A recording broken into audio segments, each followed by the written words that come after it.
Hi, I want to talk to you today about some of my experiences with reading and writing. As a seventh year English teacher at this point, I've sort of learned that I need to read out loud to my students, even though they're juniors and seniors in high school. They still need their teacher to read out loud to them, to model that for them. Uh, I've always been a pretty confident reader, which it kind of led me to this profession. But reading out loud was something that took a little bit of practice and a little bit of confidence building in that. When I was in my undergrad and I was doing my first practicum, I was in a sixth grade classroom and I was reading a fiction story, and my cooperating teacher put me in charge of reading a chapter, and I was very deadpan, I would say.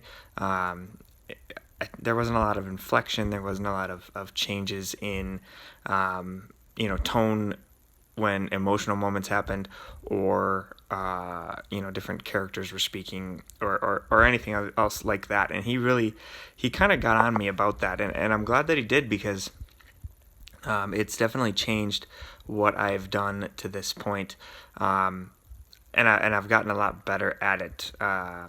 But at that aspect, and also reading out loud to students shows them some of the inflection, and when we get into longer works of literature, genres like Southern Gothic, where the sentences are really long, and there's lots of dependent clauses, independent clauses, and you've got lots of commas, and the sentence just takes a long time to get out.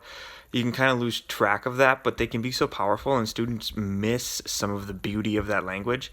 And I think reading out loud, if I do that, it sort of shows them what that's supposed to look like, and why that writer wrote with that style. And it creates discussion, and it creates talking points.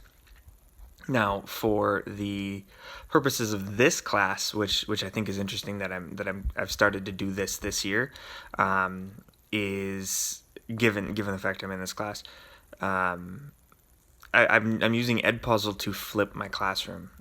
Which means that because I'm in an alternative center, I need to spend a lot more time with the students, about just getting to know them and building trust with them and building relationships with them, and talking to them about certain things going on in their life. And honestly, my English teaching sort of takes a back seat, in the sense that when I was hired, my principal told me that if you love your content, this may not be a place for you, because you gotta want to help kids become adults, well-rounded, mature adults, and be able to handle themselves out in the world. And so I need to focus on that more this year, and as a result, I have done a lot of flipping of my classroom and just sort of leaving the material out there for them, which means that I've done a lot of recording of my reading, which has been an interesting journey, to say the least. With Edpuzzle, of course, I can add questions in after I've created the video, and I think it's going to end up being a good way for the students to connect with the material. And it's also allowed me to kind of go back and change and redo, and really clarify some of the areas where even I get tripped up. But it's also, I spend some time acknowledging my hiccups when I'm reading out loud, when it doesn't work right, or it doesn't sound right, or I have to go, wait, stop, let me reread that. I acknowledge that because, just because I'm a professional in this job, and I should be a good reader, and I should be able to read out loud. It's not meant to be perfect.